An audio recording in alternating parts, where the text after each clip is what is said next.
2,000 years ago, in the 8th century BC, Shabaka, king of Nubia, conquered Egypt.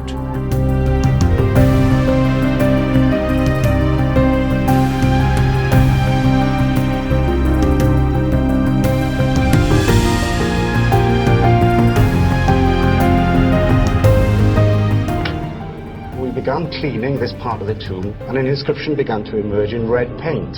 Vile Kush came, and guess what we've got here?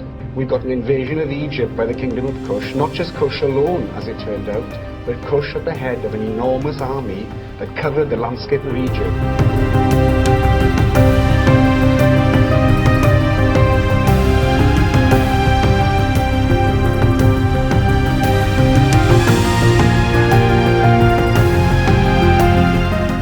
They came here in the Sudan thinking to find Egypt in the Sudan. But today I am very happy to find Sudan in the Sudan.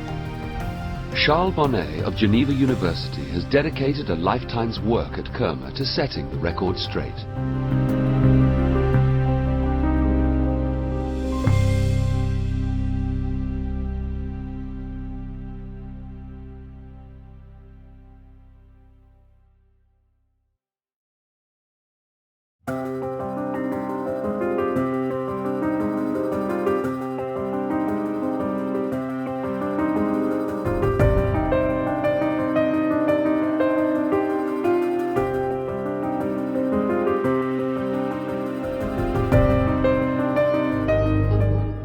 Kush's roots were uniquely African, but its kings proved willing to adopt new ideas.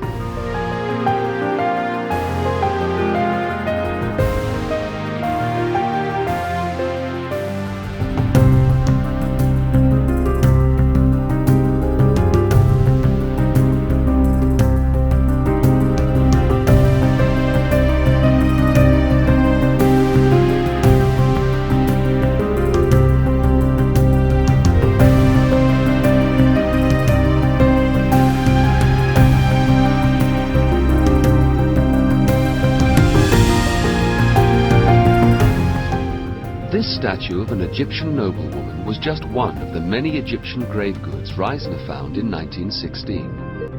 In 1650 BC, mighty Egypt was on its knees. Its pharaoh had lost control of Lower Egypt, and from the south, Kush was about to invade.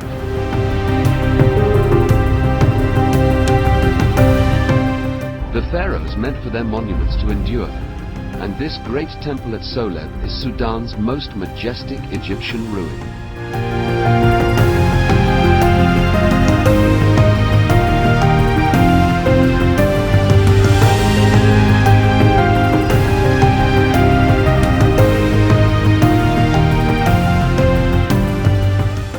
It would have been awe-inspiring, it would have been intimidating, and it was designed to be so.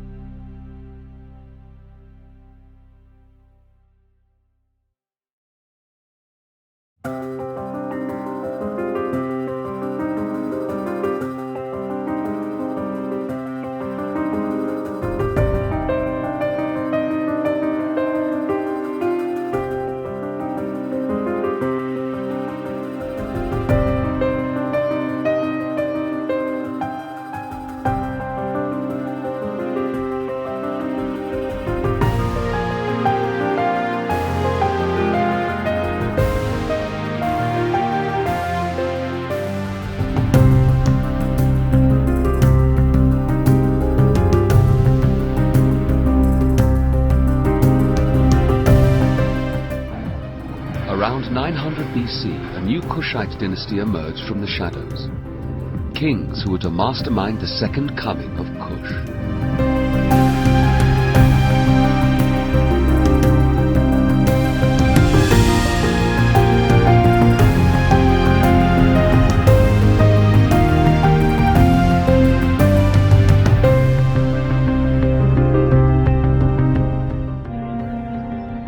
Here we see exactly how the Kushites imagined Jebel Barkal.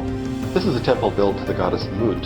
Mut was the wife of Amun, who dwelled in the mountain with her husband. The texts tell us that they're inside Jebel Barkal, And here's the cliff, and the pinnacle is represented as a giant uraeus, the symbol of kingship.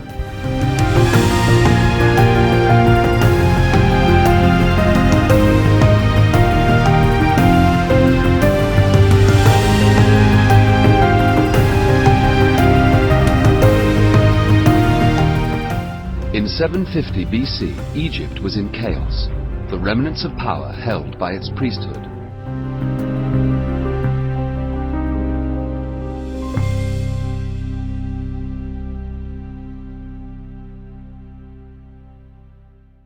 King of Kush swept into Egypt. The time of the Black Pharaohs had come.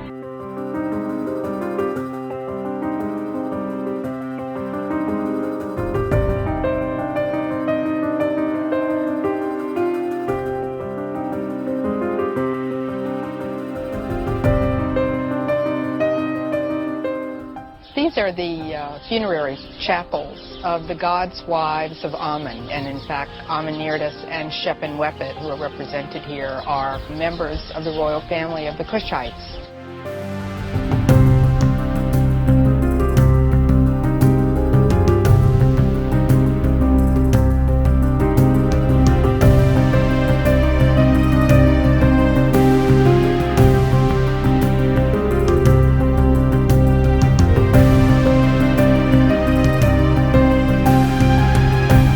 Reiser excavated Kuru and did a very good job of it.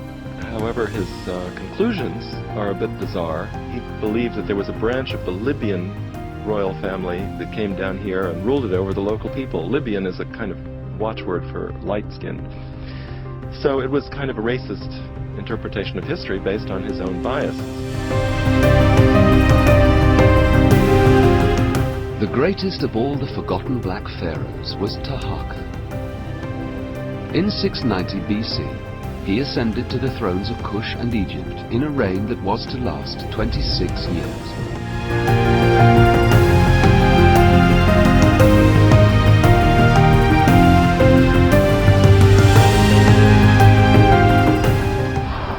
You can't come and see this temple without seeing this, because this is the man himself, the man who created the thing.